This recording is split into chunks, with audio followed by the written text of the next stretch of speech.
Because I live in St. Augustine, Florida, the oldest city in the U.S., founded by the Spanish in 1565, I'm familiar with the variety of historic things for visitors to see here.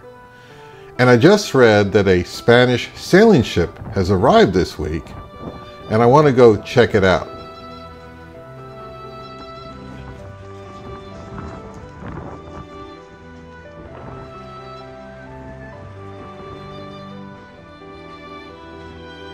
This is a full-scale replica Spanish galleon, built in Spain, that is based on the Trinidad, which was one of the ships that Ferdinand Magellan guided from Spain around South America, across the Pacific Ocean, and discovered a new route to Asia.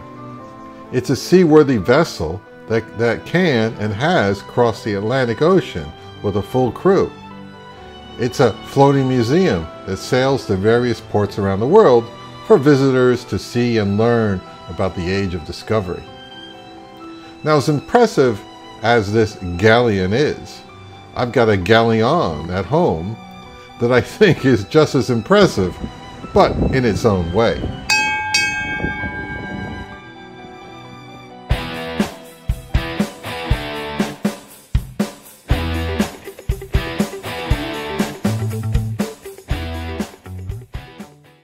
Hey there, and welcome to this video. Now this is the Galion TS120 SE integrated amp. You may already be familiar with this amplifier that Thomas Tan from the Thomas in Stereo YouTube channel. He has reviewed all manner of hi-fi gear, and it appears to have learned a lot along the way. I assume that one of the most important things he's learned is that he knows what he wants out of a system.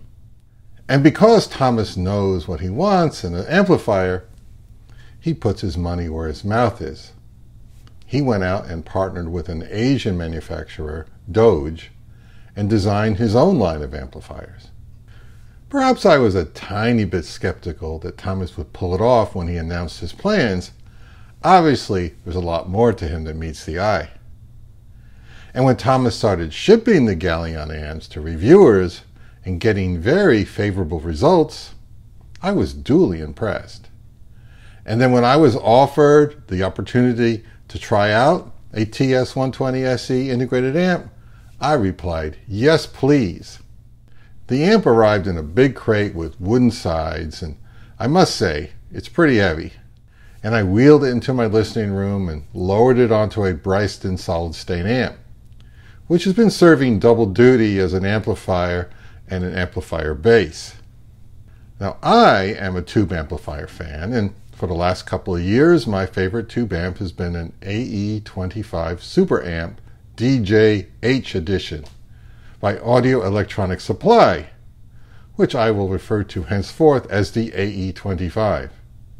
And you may be asking, what is Audio Electronic Supply? Well, Carry Audio, the North Carolina-based hi-fi manufacturer that's been around since 1989 and is known primarily for its high-quality tube and solid-state gear, started Audio Electronic Supply, or AES, in 1993. Now, Dennis Hadd, the founder and chief designer at Carry Audio, decided to offer a range of products under the AES brand that provided direct sales of parts and high-end kits to DIYers. And later on, they sold fully assembled components. The history is a little fuzzy, but AES appears to have been shut down around 2009 or 2010. I found these AES web pages from the Internet Wayback Machine.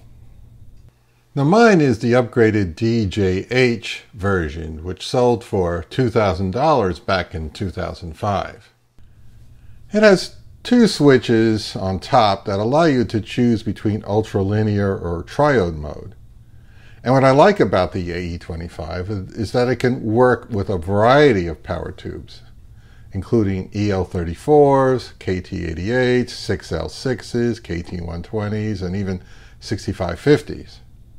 The speakers in my main system are a pair of factory upgraded Magnapan 1.6Xs.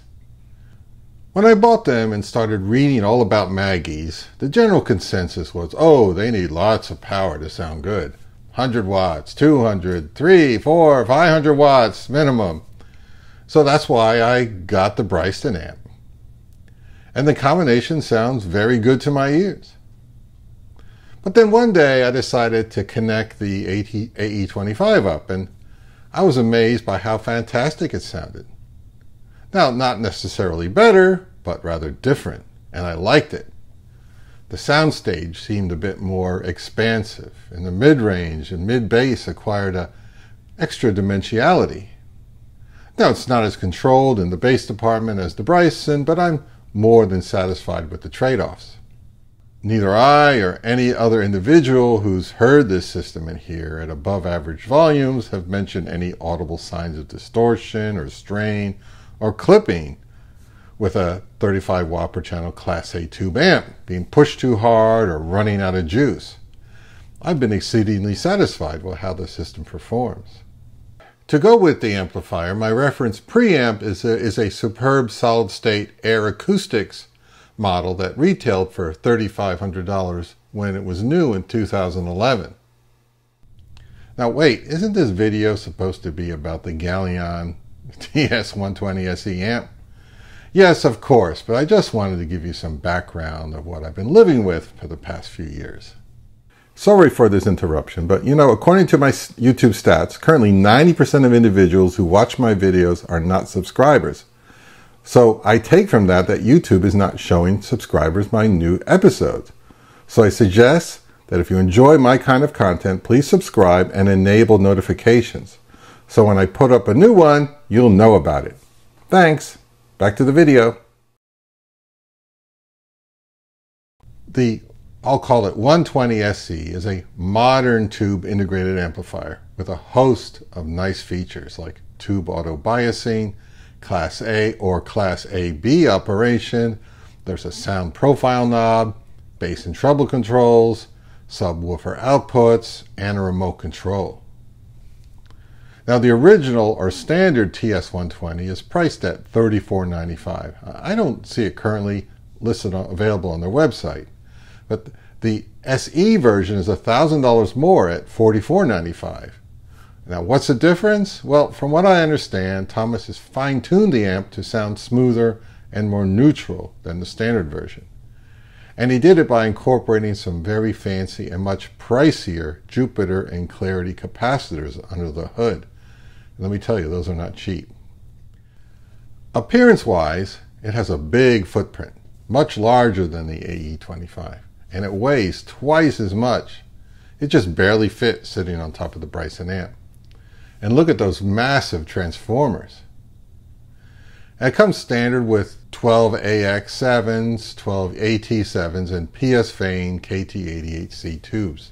It's a straight analog line level integrated with no DAC or phono input or headphone jack.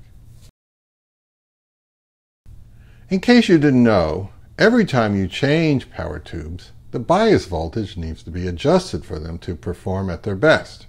When I change power tubes on the AE25, it requires the use of a special meter and a small screwdriver. There's a screw in the back that's rotated until the meter reads the desired bias, and it does take a few minutes. And as I mentioned earlier, the 120 SE has microprocessors that enable it to perform tube biasing automatically by simply pressing a couple of buttons on the front panel. And in a few seconds, Bob's your uncle.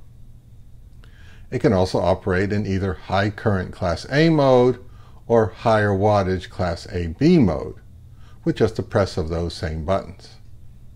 In terms of power, both amps are rated similarly, like 30 to 35 watts per channel RMS in triode or Class A, and 50 watts per channel RMS ultralinear or Class AB. Now my question for this video is, will I prefer the 120 SE to my current AE25 tube amp and Air Acoustics preamp? Well, that's what I aim to find out. I use a digital music source through an Eversolo DMP A6 streamer feeding an external Hollow Audio Spring 3 DAC via USB. Tunes were accessed using room from CD files ripped to an external drive. Now, I didn't have room to situate the amps side by side in here, and I didn't feel like moving the turntable, so because it's all nice and level and has a dedicated stand, but my solution was to use a wheeled cart for the AE25 and keep it close by. Not ideal, but it's easy to swap the Vandenhull and Blue Jeans cables back and forth. I've been running the AE25 with some new old stock 6L6 GC tubes in triode mode, and I also mix in some modern Tungsol EL34s, and it's a sound I'm accustomed to and I enjoy. One afternoon, I invited my friend Ross over for a listening session, and we both agreed that the 120 SE with the stock PS Vane KT88 tubes is an extraordinary amplifier that beat the pants off my amp and preamp. We agreed its presentation was more transparent, resolving with a superior 3D and expansive soundstage. It seemed to really fill up every square inch of the Magnapan's panels. There was plenty of power on hand in Class A mode to get us going with all manner of rock, pop, and jazz tracks. And what really surprised us was the low-frequency bass. Ross even asked me if the rail subwoofer was on, and it was not. The bass was rhythmic, punchy, and adequately deep without the sub. Must be the big transformers. So later I'm thinking, maybe it's the tubes that are limiting the AE25. So I decided to try the stock PS Vane KT88s from the Galion and swap them into the AE25. And the difference between the two amps narrowed somewhat. But I still found that I preferred how the 120 SE sounded with my music. It still had that something extra that I described earlier. And then I decided to roll in a set of some Mullard KT88 upgrade tubes that Thomas sent me that they offer with the amp into the 120 SC. And they had a bit less extension in the high frequency, but they added more overall fullness and body to the music. It was really nice. Last weekend, my son Lucas was over, and I asked him to help me move the 120 SE over to my desk so I can get a bit more up close and personal with it. Now, my desk system has a pair of lovely ProAC Response 2.5 floor standards. And the music source, once again, is Roon from a Mac Mini into a Singzer SU6 digital bridge into a Topping D70 Pro Octo DAC.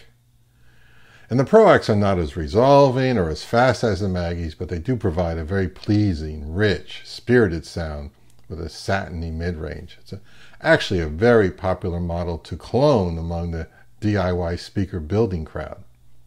The 120 SE took my near-field listening to another level. I've had a variety of amplifiers here, and Thomas's Galion is sonically head and shoulders above what I've experienced previously. Yes, I'm smitten. Now, which did I prefer between Class A and Class AB? You know what? Both are excellent. Class A is smooth and very pleasing, but I actually prefer the punchier and livelier Class AB in my systems. But now I do have to do the obligatory caveats, right? Its heavyweight and large footprint may limit where enthusiasts can place it in their system. And like all tube amps, it generates an abundance of heat, so it needs plenty of ventilation. Now, the remote is a bit heavy and does not feel super comfortable in my palm with its thick, squared-off design. And it's a bit slippery for me. Now, it has great functionality with most of the amp's features that can be handled with the remote. But this is a nitpick, but every other remote I have, the volume is up and down, right? Vertical up and down buttons or switches. But this remote has left and right volume controls. And I've powered off the amp a few times by mistake. Not a big deal, but... And there are a few things I prefer about the AES and the Air Acoustics combo. Firstly, they're separates rather than integrated, which I consider a positive. And if you like tube rolling, the AE25 has got more flexibility there, if you're into that. Now, how is it as a value proposition? $4,500 is a good chunk of change.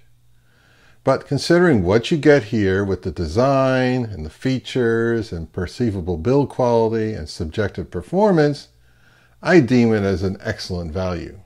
Now, I kind of wish I had some competing tube amplifiers from like Prima Luna or Black Ice Audio or Linear Tube Audio to do some comparisons, but unfortunately I don't. I'm being real here. I can't say the Galion 120 SE is the best sounding amplifier I've had in any of my systems over the past 4.5 years since I started my own device's audio channel. There's no best in my mind, but I believe I've enjoyed listening to music with the 120 SE significantly more than any previous amplifier, tube or solid state. If I gave product star ratings, I would give the Galion thumbs up, 5 stars out of 5 stars. I think Thomas has done a fantastic job with this amplifier. It looks great, feels very well put together, and performs exceptionally well in my systems. It's been here for a few months now, and it's become one of those, I don't want to send it back state of affairs, but don't worry, Thomas. I'll ask my son, Lucas, to help me get it back into the shipping crate. Hey Thomas, that Galion amplifier was heavy as crap, dude.